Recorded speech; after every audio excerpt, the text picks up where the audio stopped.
The Economic Roundtable did expose another thing. We already knew this, and that housing in this country is in a dire, dire state. Labor has announced that it will freeze part of the National Construction Code for at least 4 years and fast-track environmental approvals to encourage the building of tens of thousands of new homes.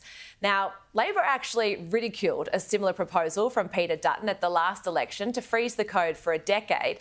But rather than putting on his big boy pants and acknowledge a common sense proposal, Treasurer Jim Chalmers had to blow more money on a roundtable to tell us what we already know. And that is that Labor is doing nothing really to help young people who are being pushed out of the housing market. Meanwhile, in New South Wales, the state government is pushing ahead with plans to squeeze an extra 10,000 homes in the eastern suburbs in Woollahra, promising to provide a new train station as well. And Joe, as soon as I saw this story, I thought, I have to ask Joe what his thoughts are the real roundtable about the Labor government. They're ridiculing Peter Dutton and the coalition about freezing the National Construction Code, and then whoop. Stop living in the past, Jamie.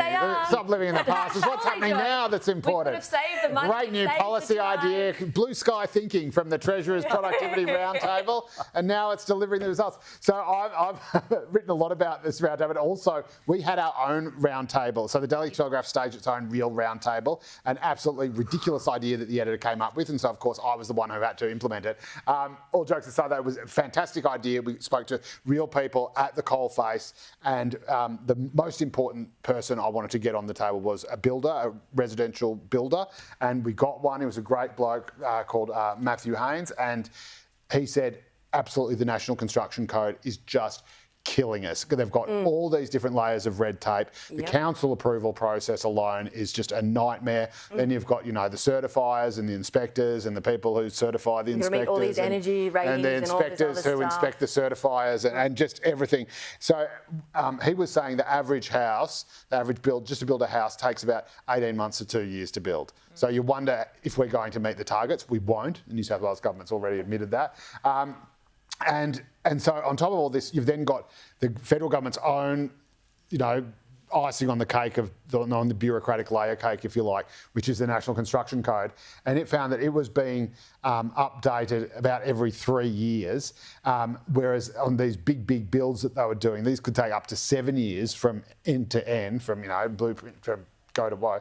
And that means by the time you are actually finishing the build, it has to adhere to a completely different national code to what it was when you undertook it. So again, it's obviously madness. Whoever thought of it first, it's good that the government is doing it. Whoever thought of it. Whoever thought of it first. The people who are causing that. That's not important.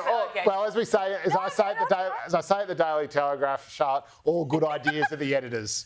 Now, I also just want to have a look at something else that Housing Minister Claire O'Neil said this morning when she was speaking with Andrew Clennell, and she didn't really give any clarity around negative gearing. As Housing Minister, would you like to see changes to negative gearing and capital gains tax, particularly as it relates to people having more than one investment property? Andrew, my objective of Housing Minister is absolutely clear. We've got to build more homes more quickly.